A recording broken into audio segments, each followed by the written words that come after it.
Well, good day, everybody, and welcome to this live stream question and answer session. We're going to have a talk about getting geared up for fishing in the springtime. Hopefully, this will be the first of quite a lot of these live streams. I'm hoping to bring you one every month, ideally on the first Tuesday of the month. That's when our Fishtopian newsletter goes out. Now, I know that a lot of you have probably already subscribed to the Fishtopian newsletter. If you don't, make sure you jump onto fishotopia.com. You can either go to .com or .com.au and get onto Fishotopia, and you'll find the sign up for the newsletter up in the top right corner of the home page. It's well worth getting on there and getting that every month. Apart from anything else, that'll let me tell you what's coming up in the next live stream. A little bit of housekeeping first and a little bit of news to get through. I wanted to tell you about a couple of things that I've got happening. Some of you will know that I've been working on some courses, setting up some online courses, and the first one of those, the soft plastic mastery course, has actually been up for, well, it must be nearly a year now, and I think we've actually got some people on tonight who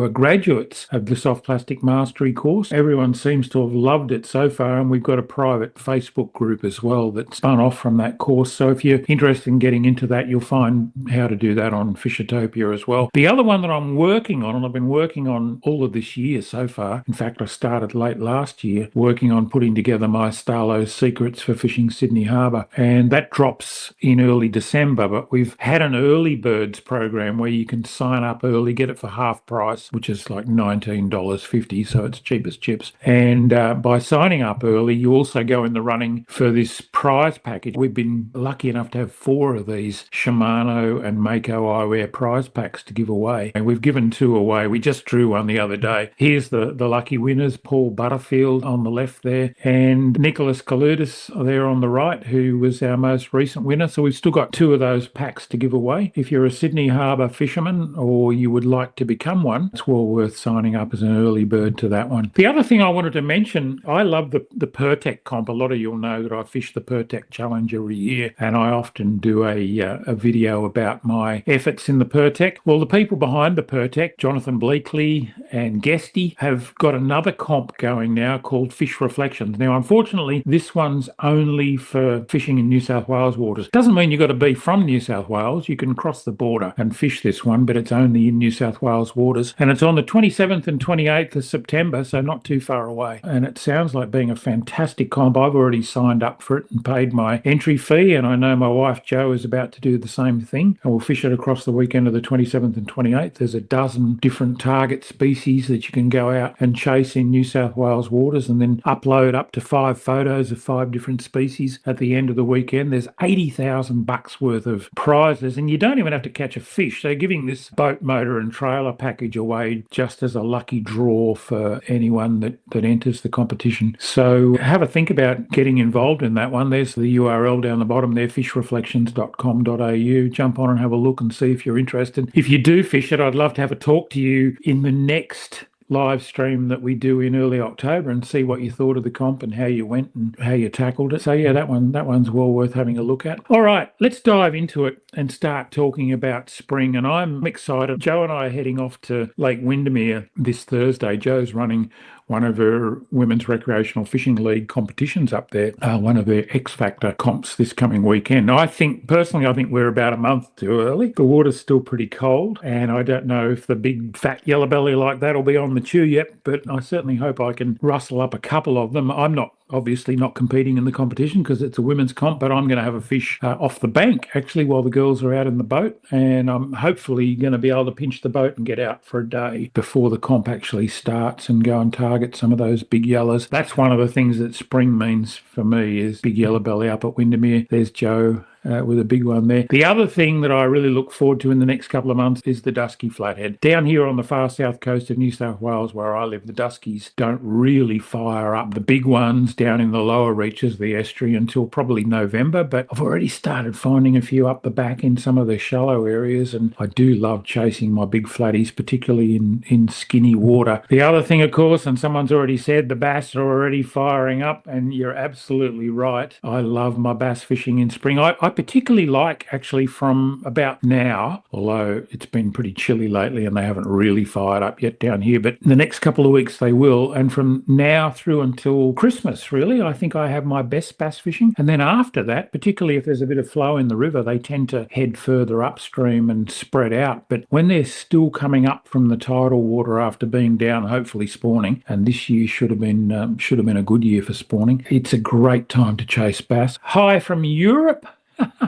Oh, I've got to put that one up on screen. That is fantastic. Euros. Hi, Euros. That's fantastic that you've tuned in from Europe. We've got followers from all over the place. Blackfish, that's another one. Luderick, that I really look forward to in the springtime. Down here, October, November seem to be really, really good months for big blackfish in the estuaries. It happens a little bit earlier further north, but I do love chasing my blackfish. But right now, the water's probably at about its coldest for the year in the estuaries. So at this time of the year, I think you need to look for the slightly warmer areas. And I just did a YouTube video about that called Cold Water Secrets, and you can jump on and have a look at that. It just went up in the last few days and people are really enjoying it. That printout on the right of your screen there is a giveaway PDF that I've linked to that video if you want to get hold of it, just talking about 5 keys to catching fish in really cold water. All right, let's dive in and take some of your questions. Someone was asking about the best lures for big flathead in the springtime. I really like targeting the big female flathead in super shallow water across the next couple of months. So I tend to use a lot of large, lightly weighted or unweighted soft plastics up in the shallows, but big hard bodies can also be good. Big swim baits, the Murray cod style swim baits, can be really, really good on the big flatties. But what I don't like about them is you need fairly heavy tackle to cast them, and I don't think you need heavy tackle to catch even 90 centimetre plus flatheads. So I prefer to throw somewhat lighter lures like the big soft plastics. In that soft plastics mastery course that I mentioned earlier, I actually talk about rigging those big soft plastics. I've made a few videos about that, and some of you all have seen those for sure. Tripper wants to know if I'm planning on fishing Sydney during the spring. Yeah, you better believe it. The one species that's eluded me so far in Sydney Harbour, we've done pretty well in Sydney Harbour, and the fishing up there is exceptionally good, but I haven't caught a mulloway yet out of Sydney Harbour, and that's on my wish list. With the prediction of a wet spring for the Sydney region, what tips do you have fishing the salt water when there's a lot of fresh flushing through it? That's a great question from Trent, and it has been a real issue, and I know it's been particularly an issue for people up on the north coast of New South Wales. There just seems to be one flood event after another up there, and the rivers are just not clearing up between them, and it makes things really hard. We've had a fair bit of rain down here, but nothing like they've had up there. All I can really say is when it's like that, you've got to go down closer towards the entrances of the systems and concentrate on the incoming tide, which will push some cleaner water in from the ocean. That's probably about the best thing you can do when it's filthy dirty. Use bright coloured lures, use noisy lures with rattles, things like that. That really helps. Bit of scent on your lures doesn't hurt. And also just going back to bait doesn't hurt either. You know, you can't always catch them on lures when it's as dirty as it has been up on the north coast in particular. Mentioning you're going to fish for yellowbelly from the shore, what's your approach to finding them from the edge of the lake? Question from Tom Robertson. That's a beauty. When I first started chasing yellows at Windermere, we only fished from off the bank. We had boats, but we used to drive around, pull the boat ashore, get out, and then fish off the bank. And we used to throw floating diving hard-bodied lures, the old deception shrimp in particular, crank them down, bring them in. And the nice thing about those was you could pause them and let them float up over the weed beds. That was a really, really effective way for targeting yellows off the bank. I don't do it as much anymore, but I'm looking forward to getting back into it. So you really need to think about the fact that when you're fishing from the bank, you're casting out into deeper water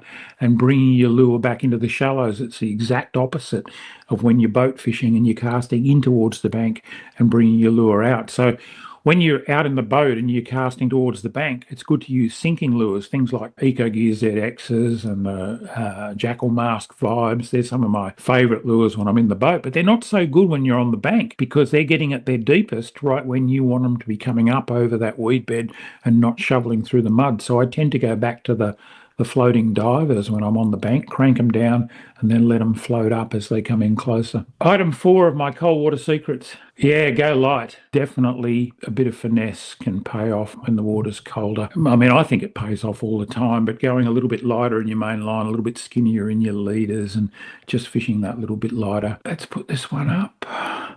What are you most excited to start fishing for again as the weather warms up? Yeah, so I rattled off a few different species there. If I had to pick just one, it's got to be bass. I've got a real soft spot for Australian bass. I probably look forward to that more than anything else. Bass season opens on the 1st of September, and I usually go out in the first week. I haven't been out yet, and I'm nearly always too early. I go up my river here on the far south coast of New South Wales, and it's usually still really cold and no life. And funnily enough, you go 2 or 3 weeks later, and there's mullet there, and things have started to liven up, and I start to catch a few fish. But yeah, I really, really do look forward to my bass fishing every year. What's your favourite green weed to use for blackfish and drummer? Believe it or not, if I could only use one weed on both the rocks and in the estuary for blackfish and drummer, it's cabbage off the rocks. I mean, blackfish fishermen, luderick anglers are renowned for being really secretive about where they get their greenweed from. They sneak up into the backwaters of the rivers and get their greenweed. I just reckon the cabbage off the rocks is as good as anything. And what I tend to find in the estuaries is you don't get as many bites on cabbage, but they tend to be bigger fish. When I use greenweed, the stringweed, I tend to get a lot of little ones, and a lot of those pickers that just keep pulling the float down and letting it go. It's really annoying. Put a bit of cabbage on, you don't get anywhere near as many bites, but when you do, they're often a bigger fish. What's this one? Early season flathead. Afternoons versus mornings, retrieve speed, slower, longer pauses. Great questions, Gus. I think tide is really important. What I've found in this early part of spring and then on towards October, November with the big flatties down in the mouth of the river. I like the last hour of the run, last 2 hours of the run out. It's always a great time for flathead. But I love that first 45 minutes of the incoming tide when the new tide starts to push in. And what it does is it pushes the discoloured estuarine water back into the estuary. And I don't know, there's just something about that just before the really clean oceanic stuff gets to the fish, when it's pushing that estuary water that's gone out through the mouth and then gets pushed back in again. I really like that. So I don't really care whether that's first thing in the morning, middle of the day, late in the afternoon. The good thing about first thing in the morning, though, is that no one else has been there. You haven't got boats buzzing over the shallows and, kids and dogs splashing around. So if I can time that first flush of the incoming tide for the first 2 hours of light for the next couple of months, that's what I'll be looking at. So check that out. Let's have a look at this one from my good mate Lee at Arc Genesis Jigs. What are your thoughts about salmon dropping off north of Sydney? Do you think that it's due to changes in water temperature? Well, I think it's due to two things. Yeah, definitely changes in water temperature. Also, they do get hammered a bit by the netters further north. I know that some of the fishing guides have told me that Sydney Harbour has been not good at all for salmon in the last couple of years. They were a really reliable fish for many, many years, and they've been a lot less reliable and in smaller numbers the last few years, and yet we've had excellent runs of them down here on the far south coast. So it's hard to know exactly what's going on, but I do think they're getting flogged by the netters a bit further north, and I do also think that warmer water is holding them back a little bit, and they don't tend to run up to the north. I mean, they used to get caught up on the Gold Coast, and they still do occasionally. What's this one? I've seen a guy using blackfish unweighted for jewfish. Most of the dewies that I've kept over the years, and I've caught my fair share of mulloway or jewfish, and I've let plenty go, but I've also kept plenty because I like eating them. The most common thing I've found in their stomach are juvenile luderick, about between sort of 10 and 15 centimetres in length. They do love a little luderick or blackfish. You can't use them that small for live bait because they're undersized, but they do love a blackfish. And I know some of the old timers used to swear by using the head of a blackfish or the head and wings of a blackfish as a bait. Here's another one. If you're coming back to Tassie, give Muscle Row Bay a go, similar to Anson's, but I reckon it's better. It's funnily enough, Muscle Row's been on my list to get up there, and I nearly got there the last time I was down, but I heard some horror stories about what the road was like. It kind of put me off towing my boat in there, but I would love to check it out. Port Hacking's been overflowing with salmon this winter. Well, that's good to know. And I understand they've got up to Lake Macquarie too. So that's good because that's a pretty good fishery. Les Fredericks, what would be your favourite setup for mid to large size flathead? So tackle-wise, I like about a 3,000 size reel. 2,500s are fine. 3,000s hold a little bit more line, which you don't need for the flatties. But if you happen to hook a dewy while you're fishing for flatties, it's nice to have that bit of extra line. So 3,000 or 4,000 size reel on a sort of mid-spin rod. And I've always been a fan of longer than normal rods. I like my 7.5 foot mid-spin rods. I fish braid 99% of the time, so I normally run 10 or 15 pound braid as my main line when I'm chasing the big flatties. And my leader setup's a little bit different to a lot of people. I don't like a big thick leader going through the guides when I'm casting. So I tend to run I use 16 pound Osea fluorocarbon a lot of times as my main lure, my main leader. And then I'll put about, just 20 or 30 centimeters of say 20 or 25 pound fluorocarbon at the end. I call it a shock tippet. To carry over from fly fishing terminology, just that little bit at the end so you don't get chewed off, but that's not going through the guides.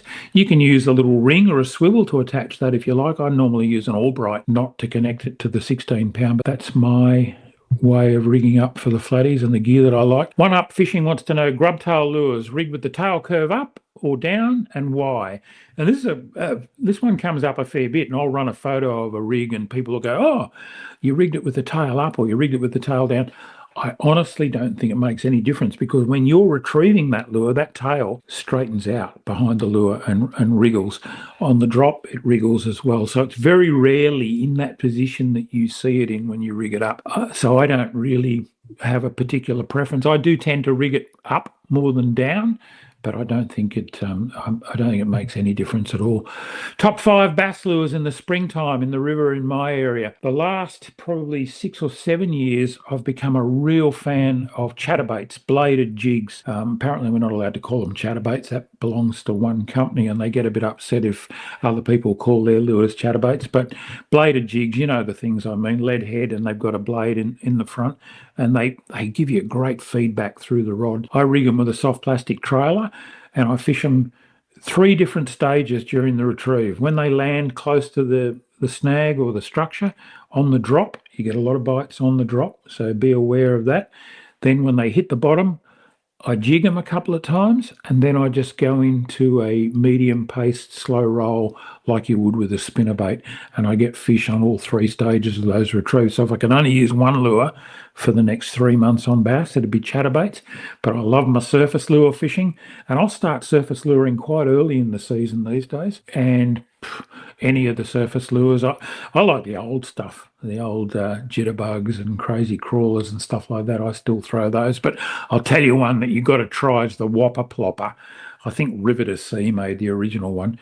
The whopper plopper is just a fantastic lure to fish. You can just fish it on a steady, slow retrieve, and that tail goes ploppity, ploppity, plop, and the fish absolutely love it. I got my PB estuary perch on one a couple of years ago, and I've caught some really nice bass on them as well. Tim wants to know which fishery is the most improved over the last few decades. Well, definitely the impoundment fisheries, the stocked impoundments, particularly the barramundi fisheries up north, but also I think some of our native fisheries down here in the southern latitudes as well, particularly the bass and the yellowbelly and the Murray cod. Murray cod overall have really improved. Gosh, when I was a young bloke, it was really hard to catch a cod out in the western rivers, and they've made a bit of a comeback. I mean, we've seen all the bad news stories about the fish kills and everything, and that's been terrible. But Murray cod have bounced back in a lot of the rivers and the dams, so that's been a big improvement. On the saltwater front, flathead, I think the fact that a lot of people now choose to let go the big flathead makes a huge difference to their numbers, and I think they're in pretty good shape, the populations of flatties. Now, I'm not going to be able to get to everyone's questions because there's a lot coming in. Looking to get into squid fishing, what's some tips, tricks, and techniques? Yeah, I love my squid fishing. Probably not as much as my wife Jo does, though. She is absolutely nuts about squid fishing and nuts about eating calamari. I don't think I've ever been able to stop her on the calamari front. She just keeps eating it. Look, early morning, late afternoon, broken bottom, weed, kelp, 2 to 5 meters deep, you're going to find squid. But they seem to, if you find them in a particular spot, they'll be there again and again. They just seem to be creatures of habit, and they'll return to the same spots. I actually did a YouTube video on best secrets for catching squid. It's a couple of years old now, so you'll need to go through my back catalogue. Can you catch squid in estuaries? You sure can, some more so than others. Funnily enough, here where I live, Churros, I've never caught one in the Churros estuary, and yet you go down to Wagga Inlet, not that much further south, and you get them in the estuaries on a reasonably regular basis. Seems to be more the clean water estuaries that get plenty of flush from the ocean. A lot of saltwater input on the incoming tide, but certainly Botany Bay, Port Hacking, Sydney Harbour, you catch plenty of squid. Mullet YouTube video is one of your most popular. Do you have any tips to avoid the bycatch when you're mullet fishing? Yeah, biggest tip is don't fish too deep under the float. Those brim that tend to climb on, then more when you get the bait down 30, 40, 50 centimetres under the float. I've taken to just fishing at 10 or 12 centimetres under the float. That's where you tend to catch more mullet and garfish in particular. Enjoying fishing light for many reasons, but BFS bait casting, is it really better as opposed to spin? Definitely not better, just different and challenging. I mean, I still think that spin gear is far more versatile. If it's windy, if you're casting super lightweights or whatever, you're far better off with spin. But I've been loving my BFS. I just love bait casters. I've always loved bait casters, and I love catching barra and Murray cod on them when you're throwing nice big lures. But being able to throw lighter and lighter lures on the BFS has opened it up a bit. But I would certainly never argue that it's more efficient than spin gear. What are the best soft plastic lures for dew fishing and why? If I could only use one soft plastic lure for dewies for the rest of my life, it would be the 100mm squidgy fish in black gold. I've caught more dewies on that one than anything else. Second after that would be exactly the same lure, 100mm squidgy fish, but in the silver fox, which is the sort of black on the back, silvery sides. I just think that size tallies really well with what they eat a lot of. As I said before, they eat a lot of little luderick. You have a look at a 100mm black gold squidgy fish rigged on a jig head, it's not too dissimilar to a little luderick. So that'd be my absolute go-to lure. I've caught them on all kinds of things. I've caught them on tiny little brim lures. I've caught them on big stuff, but that 100mm squidgy fish, very, very hard to beat. Donna wants to know, she's heading down to Lake Conjola to hunt flathead. Any advice for this time of year? Shallow water. The shallows warm up quicker than the deeper water. They're right up in the shallows at the moment, but not down the front of the estuary so much. They're in the backwaters and the little sort of side bays and the little inlets that come off them. The main estuary, get right back in there, back lake, I think they call it at Conjola. They'll be back in there, right up in the shallows. Don't be afraid to go into knee deep and less water and throw lures for them back in there. Going to Wallaga in a couple of weeks. What should I target at this time of year? Yeah, in a couple of weeks, definitely flatties. Wallaga is always good for brim, both yellowfin and black brim, and you're a good chance of getting amongst some silver trevally down there this time of year as well. Techniques new or specific, people that are looking to start or do more of. It's hard to say what's new, really. Everything new, someone will say I was doing that 30, 40 years ago, and in a lot of cases they're absolutely right. But it's the same with the BFS. People say, I was using a 1500 Abu on a little soft fiberglass rod 40 years ago, and that's absolutely true, but it was a small group of people that were doing it. These days, a lot more people are getting into the BFS, just like a lot more people are getting into soft plastics. I've been really enjoying getting back into hard bodies. Being one of the co-creators of Squidgies, I fished soft plastics almost exclusively for nearly 20 years, and I love it. And I still love my soft plastic fishing, but gee, I love throwing a hard body around these days. I just love the way fish crunch a hard body. There's something different about the way they strike a hard-bodied lure, and I've been getting right back into that. Can yellowfin brim and flathead live in completely fresh water? Because my son caught 5 yellowfin brim and a 45-centimetre flathead in the upper reaches of Casino, New South Wales. I catch flathead every year while I'm chasing bass up in water above 2 or 3 sets of rapids that you can scoop a handful out and drink it. It's perfectly drinkable fresh water. So yeah, absolutely. Most fish can transition into fresh water. Blackfish are another one, luderick, that I've seen right up into the fresh. And apparently even mulloway can go right up into fresh water at times. Whether they choose to or not is sort of up to the fish. But yeah, definitely brim and flatties, they're quite happy to go into that sort of water. What have we got here from Sonny? Hey, Steve, just wondering what live bait you used to get your marlin off the rocks back in the day. And what ledge was it on? Because I'm so curious.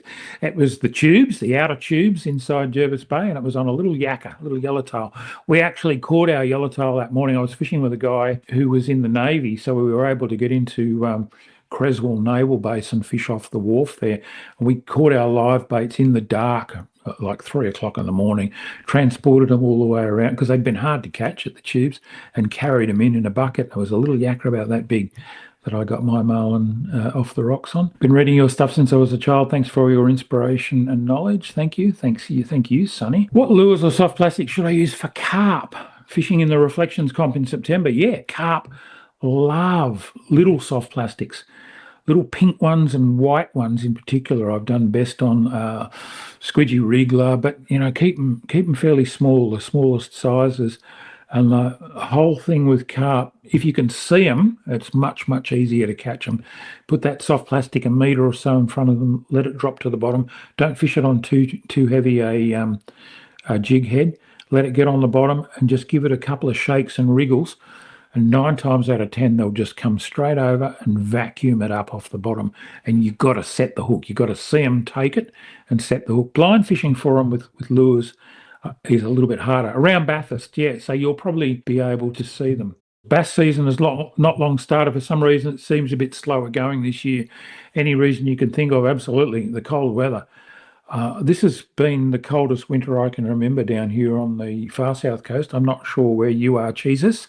Let me know where you're fishing, but I think it is going to be a slow start to the bass season this year just because of how cold it's been and the fact that the water here in the estuary was still only, about 13 or 14 degrees only a week or so ago. And I really like to see it get up to that 16, 17. But having said that, in some of the backwaters the other day when I was chasing those flathead, I found some 17-degree water, and that's where the flatties were, and that's where they were willing to take a lure. So if you can find that slightly warmer stuff, makes a big difference. Josh, what's your thoughts on trout fishing Gloucester tops? I've never fished that Gloucester country. I've heard lots about it. Should be good early season, as soon as the season opens. The problem with that part of the world is it can warm up pretty quickly and get a little bit too hot to be comfortable for the trout. So get into it early in the season, chuck little spinners and little hard bodies, and you should be able to find some. My pastime waiting for the bite window for the bass is to switch to targeting carp on tiny soft plastics, stalking carp along it's good fun.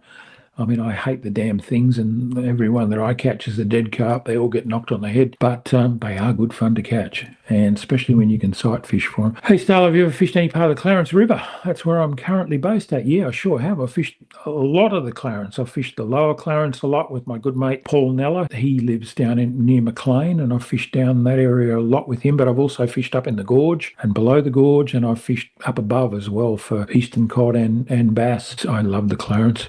Been running pretty dirty this year. Gee, they've just had so much rain up there. Tim wants to know which of the new products at after this year appealed to me the most. Well, I was pretty excited about the fact that there's 4 new squidgies, or 2 old ones are back. The bug and the lobby are back, and there's 2 new ones, the glimmer and the grub. So I was pretty excited about that. That little prawn that Nomad, is it Nomad that are doing the little prawn? That looks pretty deadly too. So I was quite impressed with those. Wayne says he caught a carp on a Vibrax lure. I believe it. When I lived out in Burke, way back at the beginning of the 1980s, I used to catch them on the old number 4 Celta. And what I'd do was walk along the bank until I saw one right up with its back out of the water. The water's very rarely clear out there, but when they stuck their tails and backs out of the water, you could see where they were. And I'd go and drop the Celta right on their nose and just jiggle it up and down, and they'd happily eat that. So, we've got a viewer watching from New Zealand. Welcome aboard. Do a session with the older tack lures for your big brim. Yeah, I've still got a half a dozen at least older tacks in my tackle box. I should pull them out and give them a go. They were really the lure that started it all for Bushy and I with the brim on lures.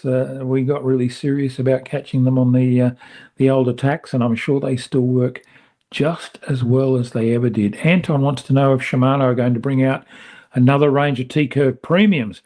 Yeah, I love the T curve premium, and there's none in their range at the moment. They've just got the standard T curves, but I've been having a word to them about that as well. I would really like to see another range of the premiums. PD wants to know, and this is a question for Lee from Arc Genesis: will we see a slightly heavier jig head soon? I won't steal Lee's thunder. I'm sure he'll come back in with a comment on that, but yes. I've been saying exactly the same thing to him. We need some heavy ones, some half ounce, some three quarters, ideally some 1 ounce. There's a lot of snapper fishermen out there that would love to have those strong hooks and that tungsten alloy based head. Yeah, Donna, the Clarence Gorge is absolutely gorgeous.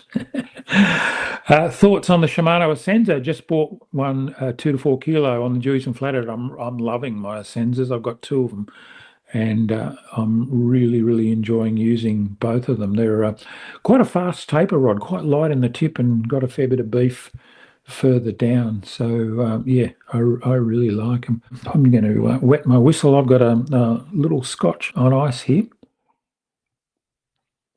which I'm drinking out of a lovely glass that my wife Jo brought me back from her recent trip to the US with a trout on it. How cool is that?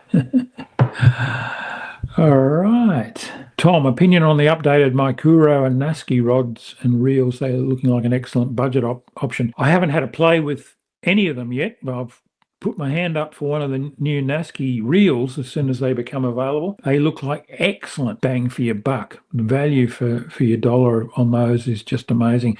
I had one of the old Naskis and I haven't been able to kill it. I've still got it. It's my lender reel now. When someone comes fishing with me, it's the reel that I give to them, but it's still really smooth, and they're a surprisingly good reel for their price. Bucket list fish that you haven't caught but want to catch? Not too many left on my bucket list. Probably the one big regret is that I never got over to the US to fish for one of those big tarpon. I would have loved to have caught a 100-pound tarpon, ideally on fly, but I'd be happy to catch it on anything. But my days of long haul travel are behind me. I'm so over long flights and airports and all the rest of it. I don't think I'll ever go over there to get one. So no, I really nothing much left. On my bucket list now, which is a nice thing to be able to say. But hey, Starlo, I noticed you've been using the Vanford reels a lot. How do you rate them? I absolutely love my Vanfords. Yeah, I use them a lot. I've got a 500, a 1,000, a 2,500, and a 3,000 Vanford, and I use them all regularly. Probably use them more than anything else. The addition of a 500 size is looking very appealing in the Naski. Yeah, I noticed that they're bringing out a 500 in that. Look, the 500's a tiny reel. It's a bit of a toy, but I do love it. Walking trout streams with a little 6-foot flick stick and that 500. Really good. Okay, Lee from Arc Genesis has come back with an answer for PD. Yes, many sizes up to 1 ounce will be launched in about 2 weeks, with hook sizes up to 7.0. Wow. And the large tournament pro mold will be completed around the end of the month. So there you go. We'll see some bigger ones coming through for sure. How many rods and reels do you have that you use regularly? Probably not as many as you might think. I've got about 6 or 8 outfits that I use on a regular basis. That I've got a couple of beach and rock outfits. I've got a couple of estuary outfits. I've got a Murray cod outfit, which also doubles for barra and stuff like that. Are garfish worth chasing at this time of year on the south coast?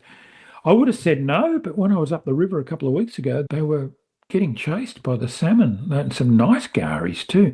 Normally, I regard them as a summertime thing around here, and yet, having said that, they get some of the biggest ones of the year off the rocks down around Tartara and that further south from here at about this time of year. So I don't know, go out, put some burley in and see what happens. What's a cheaper alternative to the Vanford? That Naski, definitely. The other thing is the Siennas.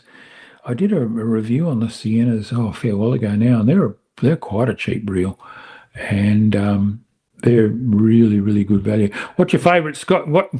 Two very different questions. My favourite Scotch is Glenmorangie, or Glenmorangie, however you want to pronounce it. I love the old Glenmorangie, but I'm just drinking a Jameson's Irish whiskey today. Don't mind if I do. That one goes down pretty easily. Do I know when the Shimano BFS rods will be in stores? Yes, by the end of October, I've been told. What are we? Beginning September now, so you've still got nearly 2 months to wait, unfortunately.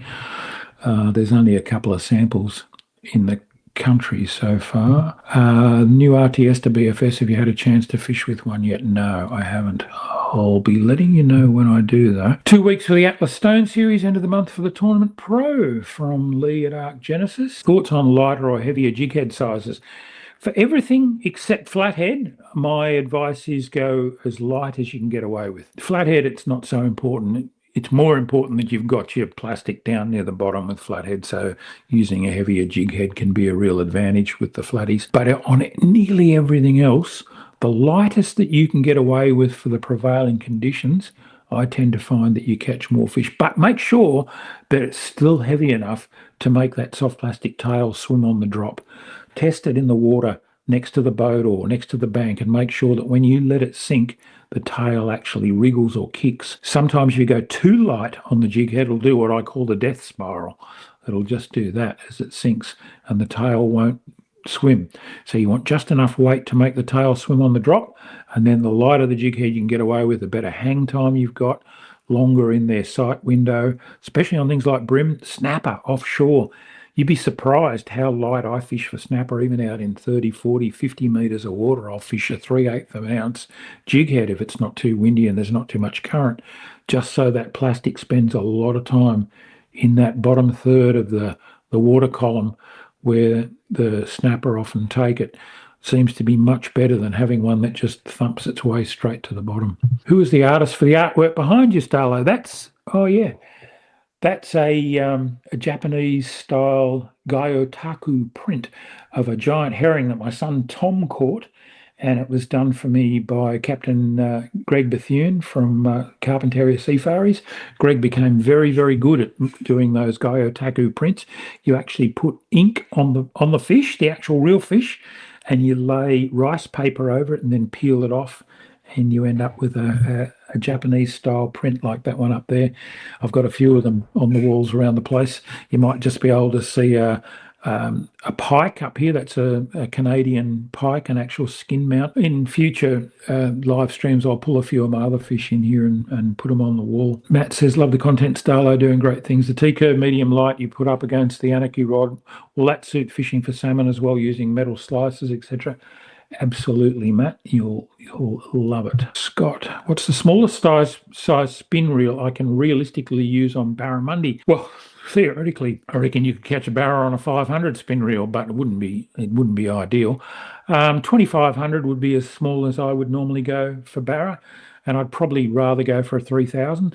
I love Shimano's odd sizes in between the 3000 and the 5000. Basically, what a 3000 is a 2500 with a deeper spool, and a 5000 is their 4000 reel with a deeper spool. I like that ability to have a little bit more line on the spool, just in case you do hook something a little bit bigger. Have you seen the weight distribution for the new Nomad soft plastic ranges that are worth trying to replicate? I haven't actually, no. I'll have a look at that.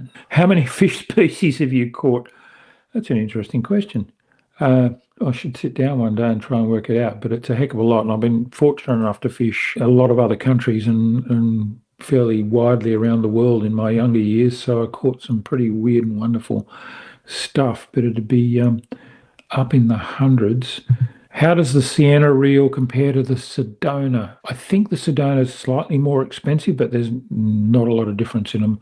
Probably one set of ball bearings. And that's what it usually tends to come down to in the Shimanos. The price is usually about how many sets of bearings they have. Speaking of rods, is there any chance of a Starlo Ian Miller collab in the near future? I'm still using a Starlo Sticks rod in 2025, favourite rod for me. I've still got a few of the old Starlo sticks as well, don't you worry. A couple of the old Jungle sticks and a few of the others. We made some damn good rods for Shimano. Unfortunately, when their ownership switched over to being 100% Japanese controlled, they just don't do anything with people's signatures on it. They don't want anything other than Shimano, which is fair enough. That's very much the Japanese corporate way of doing things. And Ian and I no longer get to design rods for them, unfortunately, which it was a great gig.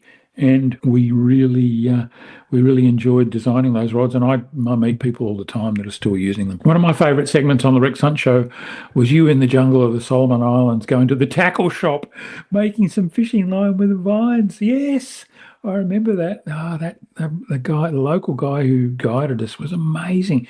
And he was pulling these long, skinny vines down out of the foliage and showing us how they plaited them together and made fishing lines out of them. That was quite a trip, that one. And Bushy caught a monster mangrove jack on that. We went looking for. We heard rumours that there were black bass, Papuan black bass, in a couple of the rivers there, and there are.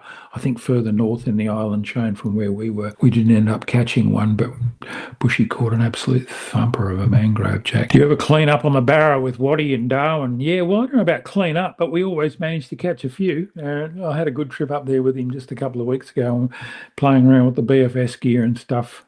I like the follow-up question, or does he keep his favourite spots to himself? I reckon he probably does. I love fishing with Waddy. As a lot of you all know, he's a full-time fishing guide. He runs barefoot fishing safaris. And I've known Waddy since before he got started in guiding. In fact, he hadn't been long in the territory when I first met him. And he's a terrific bloke, just really, really good company and a great angler. Well, we're coming up to very close to the hour mark, which is what I wanted to keep it down to. I don't want to let these get out of control and run away too much. We've got 85 people on here at the moment, which I'm absolutely stoked with. Thank you so much. What's fishing for adventure? Starlo, I love your stuff. What are you most looking forward to for spring? The bass. Definitely the bass, and I hope I can catch one of those big yellow belly at Windermere next week as well, and I'll let you know. Let me know if you want to continue with these live streams, and we'll do another one next month. As I said, I want to try and do one on the first Tuesday of every month to coincide with when our Fishertopia newsletter goes out. Laurie Kirk, g'day Laurie. Been a long time. Great to see that you're enjoying Churros and Coiler Beach. Keep up those short tutorials. Yeah, I've been doing those 2-minute tips and things on. I'm absolutely loving YouTube, I've got to tell you. I grew up with the written word, writing articles for magazines, writing books. I've written over 20 books and goodness knows how many thousand magazine articles, and no one seems to read much anymore, and there aren't too many magazines left. But these days, I'm doing my storytelling and my communicating through YouTube, and I'm really, I don't want to let that one go. Stellar or Twin Power? Buy the Twin Power, save a few bucks. Don't tell Shimano I told you that, but Twin Powers are a fantastic reel, and with the money you save, you can buy a nice rod. Speaking of the Rex Hunt Show, one of my favourites was shark wrangling in the Northern Territory. How about the same in Lake Conjola? Oh, I don't know, yeah. Sounds great. Love the live streams. Please keep them coming. Thanks, Donna. Love it, scrolling through YouTube tonight and just lucked in on the live. Good stuff. Well, you'll know where to look for them in future. Saw a YouTube fisherman catching bass in the Maribyrnong River in Victoria, yeah.